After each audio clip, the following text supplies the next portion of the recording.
So lonely times or wilderness times in life help you get clear on your calling and your goals. Paul was out there and it was lonely. And then 14 years later, he goes up and he speaks to Peter, all these people. But you see, he had to you just can't say, I'm called to preach, but you got to have something to say.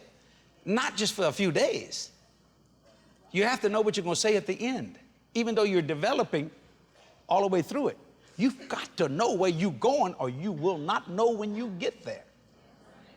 And that's how you convince people to stay with you. And you don't change. You got to be like God. You change not. Now, people change, and you work with that change. But he's not going to change this Bible. Because he can't. He would break his own word, and he would have to cease to be who he is. So, when I've had lonely times, I understood my vision clearer. Excuse me, I understood what God called me to do. Because I could think out there, because I was talking to him. I wasn't praying to him.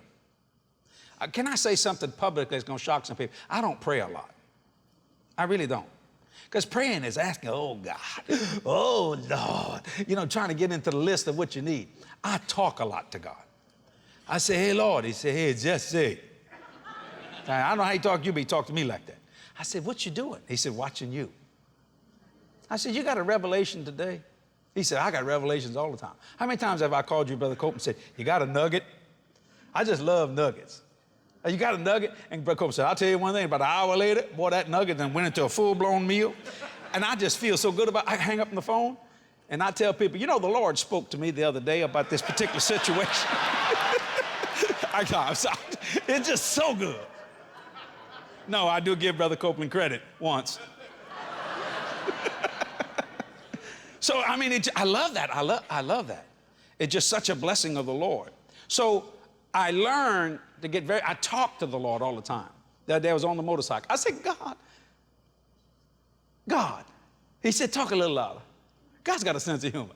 I said, you can't hear me? He said, you put them loud pipes on there.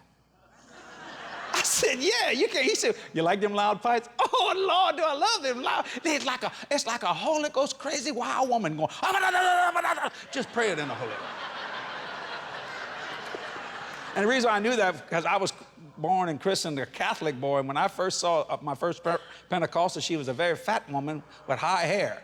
And she screamed and talked tongues, and Lord, I'd never seen nothing like that. And I'd heard all my life, if you read the Bible, you go crazy. So I said, they better take that Bible away from that woman. That woman then went slap nuts. But she had more joy than anybody else in that whole church. If you're a pastor and you think you're small, you're not. Because many are called, few are chosen. Think about that you become mama and daddy, grandpa and grandpa. You marry, they're living and buried, they're dead. That's as good as it gets. They can't exist without you.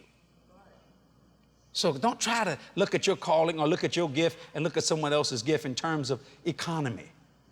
Just say, Lord, thank you that you would even just think of me to put me in the ministry. You see what I'm saying? Because that's an honorable thing. Passion is the power that creates life and helps you to achieve the cause. Be clear about your mission and shape your destiny. What you believe, you must become. Don't live in the land of better, dwell in the land of best. 12 ways to achieve total success. Order your copy today.